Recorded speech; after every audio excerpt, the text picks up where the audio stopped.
जी हाँ, आज बहुत ही महत्वपूर्ण चर्चा का विषय हम आपको बताने जा रहे हैं। हम सभी ईश्वर से यही कामना करते हैं कि हम सबके घर में सुख शांति रहे, बरकत हो, परिवार में सब मिलकर रहें और कभी कोई विपत्ति ना आए। लेकिन अनहोनी तो कभी भी, कहीं भी और किसी के भी साथ हो सकती है। लेकिन अगर अनहोनी होने से पहले हमें पता चल जाए तो उससे अच्छा और क्या हो सकता है। क्या आप जानते हैं कि अनहोनी भी अपनी आहट देती है? समय रहते आखिर हम कैसे इसे पहचान सकते हैं? दिशाओं और ग्रहों का क्या है अनहोनी से कनेक्शन? अनहोनी टालने के क्या है अचूक और असरदार उपाय? ये सब आपको बताएंगे आज पंडित जी, तो बने रहिए कालचक्र के साथ। तो चलिए आज की चर्चा को शुरू करते हैं, क्योंकि आज हम आपको बताने जा रहे हैं कि आखिर अनहोनी को आप कैसे टाल सकते हैं और इसके लिए आप इसे कैसे पहचान सकते हैं, क्या संकेत हो सकते हैं।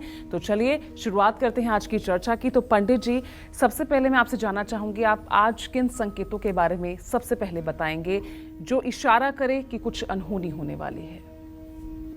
देखो, ऐसा है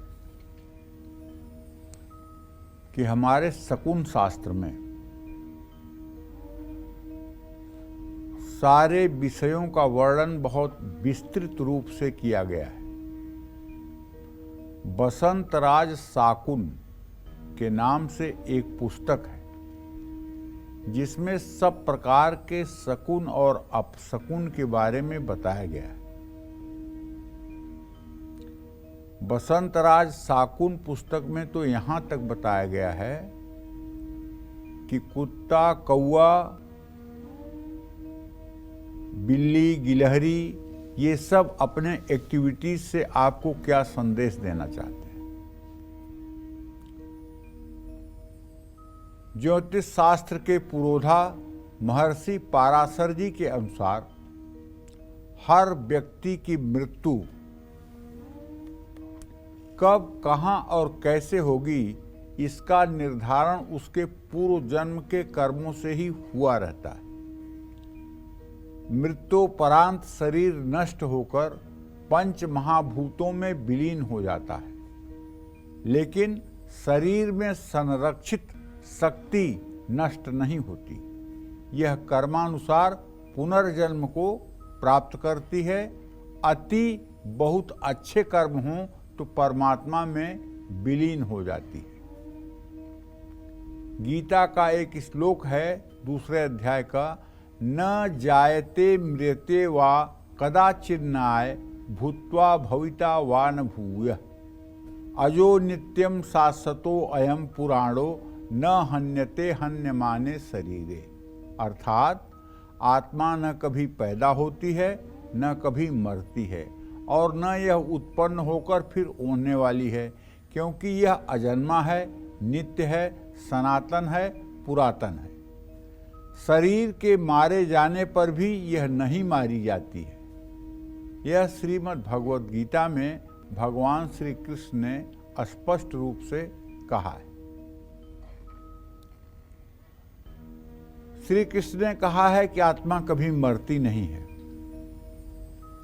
इसीलिए जब सुबह सोकर हम उठते हैं तो एक ध्यान करते हैं, प्रातः स्मरामि हृदि संस्फुरदात्म तत्वं सच्चित सुखम परमहंस गतिम तुरीयम यत स्वप्न जागर सुसुप्तिम वैति नित्यम तद ब्रह्म निष्कलमहम न च भूत संग। अर्थात परम पिता परमेश्वर हमारे आत्मा में हर समय निवास करते हैं, क्योंकि आत्मा नष्ट होने वाला संघात नहीं है।